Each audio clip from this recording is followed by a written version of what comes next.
Early European military contact with Africa tends to be misunderstood. It's littered with exaggerations of African army sizes and the brilliance of European military organization and technology, specifically referencing the gun. However, when we take a closer look at African and European military systems and how they operated on the continent in the 16th and 17th centuries, we see a more complex picture. A picture that contextualizes African warfare, ironically revealing how Europeans made adjustments to incorporate elements of the African art of war on the continent.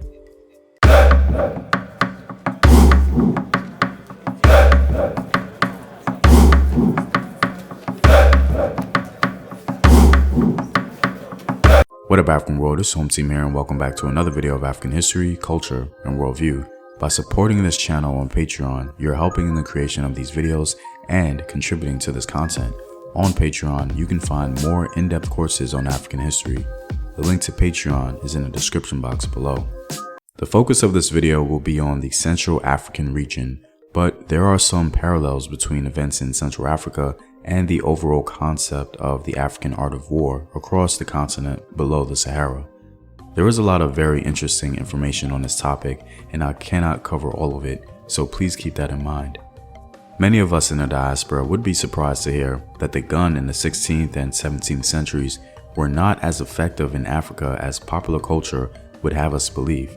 It wasn't until the brilliant invention of the Maxim gun in the 19th century that European military superiority was abundantly clear. Early European contacts, specifically amongst the Portuguese, had much difficulty navigating combat with African nations. Scholars often assume that firearms have had a revolutionary impact on the battlefield and played a major role in European conquests, even though closer investigation raises some serious doubts. Richard Gray, for example, argued that firearms had little effect in the attempted Portuguese conquest in Mozambique at just about the same time as the wars in Angola began. If the Portuguese who fought in Congo in 1491 carried firearms, they must have been unimpressed themselves with their performance, for the equipment of the 1509 force sent to Congo included only pikes and crossbows. The truth is, European guns at this time were pretty inaccurate, but were useful in European battlefields because of their style of fighting.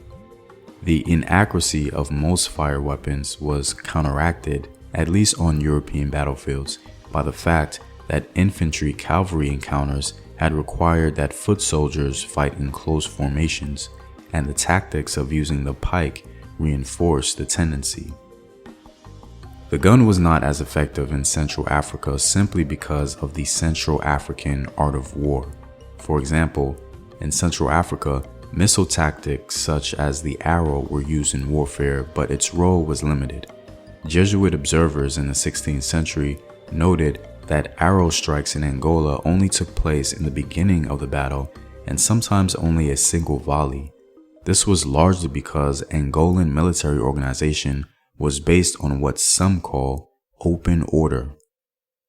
Because Angolan soldiers relied so heavily on personal maneuver as part of their technique of fighting, most armies were disposed in what might be called open order, with soldiers spread out fairly widely to make room for individual fighters to use their skills most effectively while still being mutually supportive.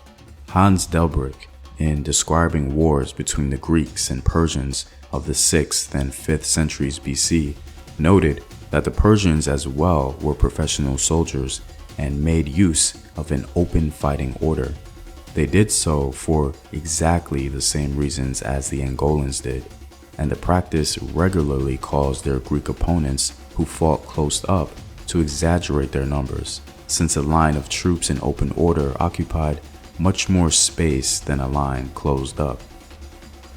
This open order was a little confusing to European observers, as they assumed that the Africans were just disorganized, speaking scornfully of it.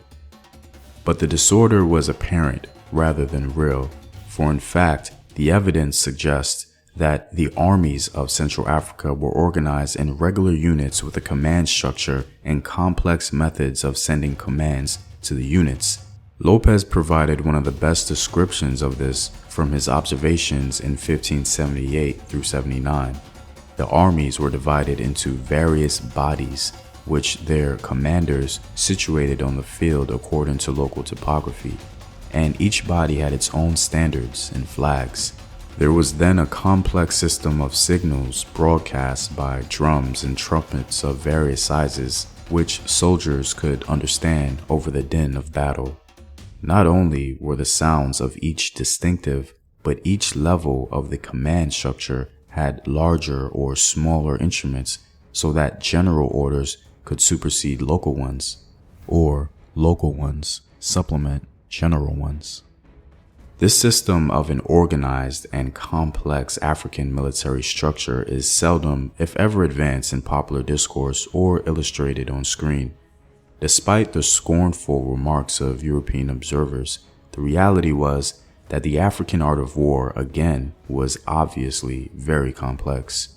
In Europe, they fought in close order, and this is precisely what made the inaccurate gun of the 16th and 17th centuries effective, its inaccuracy not being a principal issue. However, in Central Africa, the problem of the gun's inaccuracy, along with African military formation, was amplified. This became a rather big issue, and newly arrived European officers who did not understand this lost battles and troops as a result. One of the common misconceptions about European colonialism is this idea that in all or most situations, European armies simply overpowered African armies. This oversimplified idea is not at all consistent with proper historical perspectives. The gun alone in the 16th and 17th centuries was usually not the deciding factor in any given encounter. African allyship, along with some adoption of the African art of war, was the foundation of European success in Central Africa.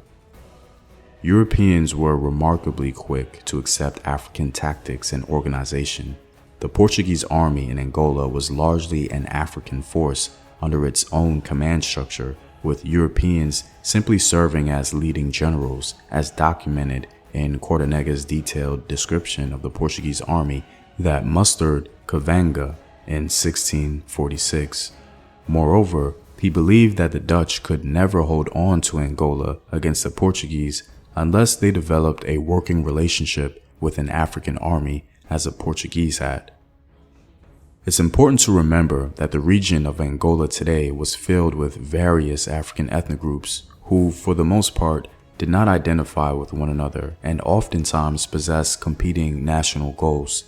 This is why it was so easy for a European group to pick one or two strong ethnic groups to ally with, to tip the scales of the local power structure in their favor.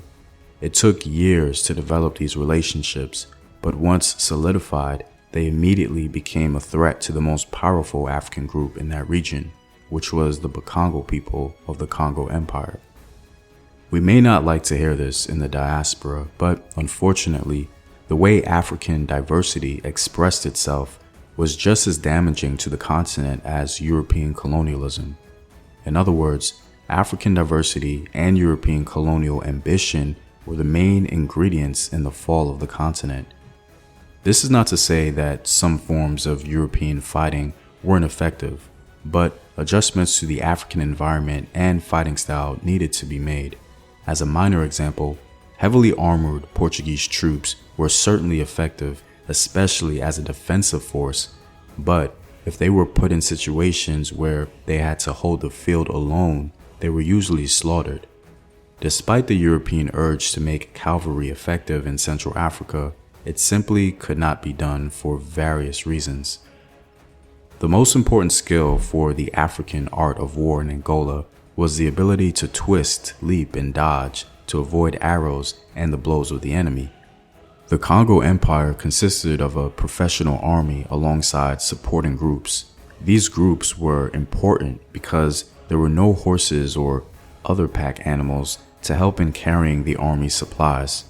The Congo army excelled at hand-to-hand combat with expertise in the sword, club, battle axe, and spear. They even had a feared, heavily armed infantry, even though they were limited. Most warfare in Central Africa was hand-to-hand combat. According to John Thornton, the Portuguese and Spanish inability to make the kind of dramatic, large-scale conquest that had characterized the first half-century of Spanish activity in the Americas convinced them that African weapons, tactics, and organization needed to be taken seriously. As a result of this recognition, a new art of war developed that combined European and African arms and strategies.